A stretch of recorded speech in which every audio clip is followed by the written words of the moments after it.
In regards to the diet, it's a really interesting thing. I said before we hit record that with regards to Maffetone, that was the one that I had the most criticism. People were saying to me, like, I can't believe that you're discrediting the carbohydrate fueling in marathon running and things. And I was like, I don't think Phil's necessarily saying that. He's just saying that there is a crossover point. So it's interesting to hear you say that it's not one, it's not the other. There's going to be some unique blend, because in the world of marathon running, as far as I'm aware, most of the world-class marathon runners are still fueling predominantly with carbs. Like, I know there's some exceptions to that rule, but obviously once you start getting into the Ironman distances and you're out there for, 7 to 8, a little bit more hours, it starts to change the game in terms of how you're fueling. Did you make any dramatic changes or any subtle changes even from what you were doing towards fueling with fat for the longer races that you were doing?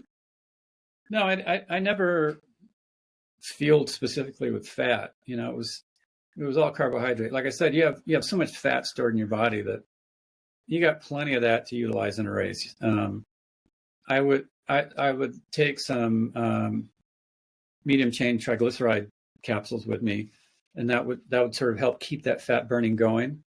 But I wasn't taking them to specifically use that as a fuel source. It's more like it just kept the fat burning physiology going in that environment. And like I said, fat burning doesn't happen purely with fat burning. You have to have carbohydrate to break it down. And so anybody who says, oh, well, you just feed your body fat and you'll get better at burning fat. Well, you might get better at burning fat, but you still need carbohydrate to break it down. And like I said, if you don't have the carbohydrate, you go into ketosis, the keto diet, and your body breaks down protein, turns that into glucose, which then breaks down the fat to release the energy. And that, again, is a slow process. And I don't know about you, but I want to hold on to as much lean muscle as I can. I don't want to be using that as a fuel source in any of my efforts. I think, that's sort of how I viewed it. But I didn't do anything specifically different. I ate a pretty well balanced diet. One of my main things I was looking for every day is make sure I had enough protein, because for sure you're using a lot of protein, you're breaking down a lot of muscle, you have to repair and rebuild it each day after the workouts. It also helps stabilize your blood sugar, protein does, and stable blood sugar is a good thing. And then I was never fat phobic. I loved avocados and olive oil and all this stuff. In the beginning, I should back way up to the beginning. In the beginning, when I started competing, there was this guy, Dr. Pritikin, and his diet was high carbohydrate. No, don't eat any fats because it's good for people who have heart disease. Don't take in any fats. And so people were like, oh, if I want a healthy heart, I'd better not eat any fat. And so everybody was eating rice cakes and bagels and, pasta. And I tried that for about 3 meals. And I'm like, I need some protein, So right away I saw like, okay, I don't care if research says this works. If it doesn't work for me, then it doesn't work for me.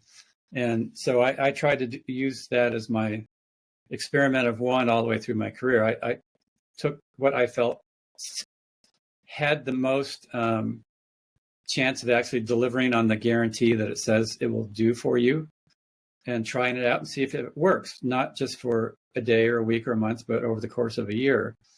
And that's what I did with Phil in the very beginning. I thought, okay, let me give this a year training like this and see how it manifests. Because,